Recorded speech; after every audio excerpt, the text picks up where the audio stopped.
It is physically time to lock S foils in attack position. This is X-Wing 2.0 and it's here to stay.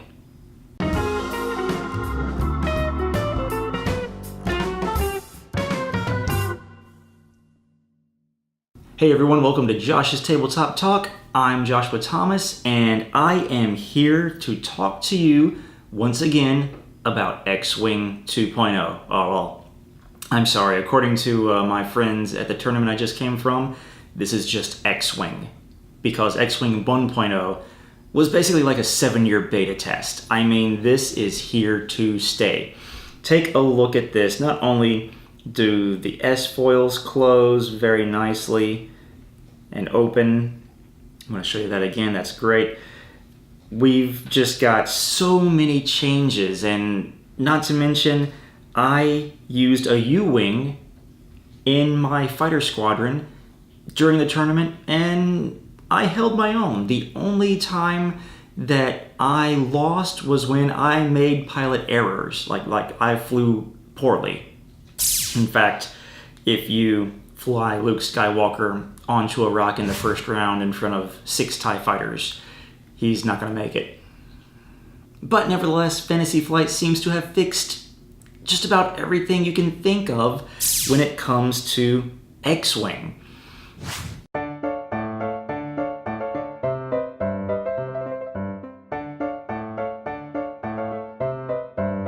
I'll show you here. First off, they've added the Force, which is something that a lot of people have talked about.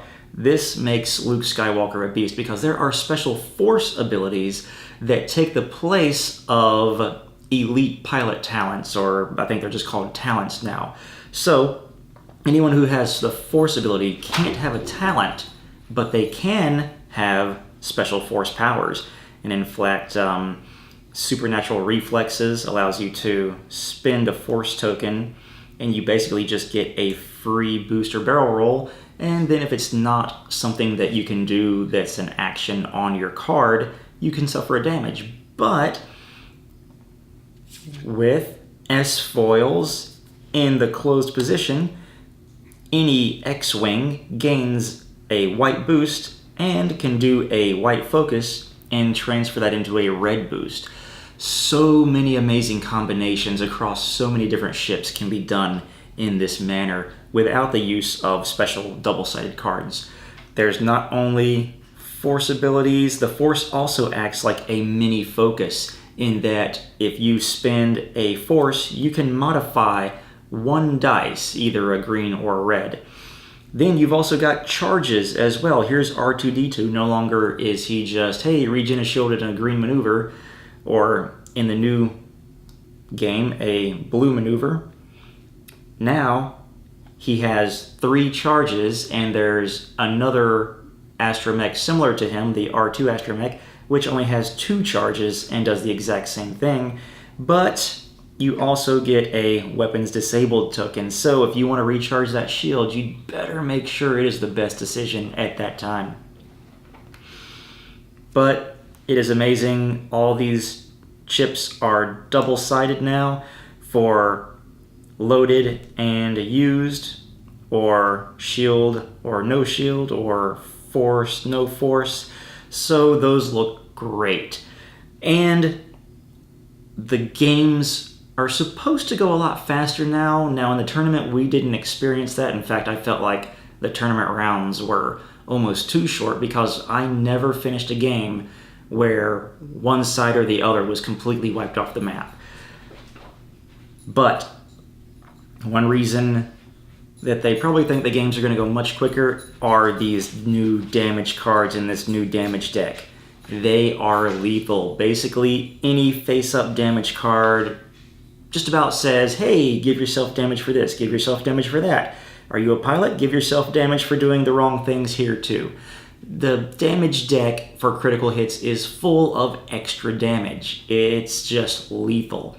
I mean, now you really, really fear flipping over one of these damage cards to see, it was another direct hit. The tokens look great. You even get these ship markers now.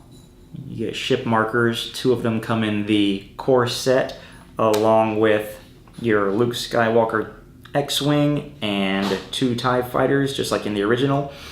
Some minor things may have changed on the maneuver dial for the TIE fighter. I'm not as familiar with them, but the X-Wing got a major overhaul, and the U-Wing, also the only other Rebel ship that I have right now in 2.0, also got a minor overhaul, getting more blue maneuvers.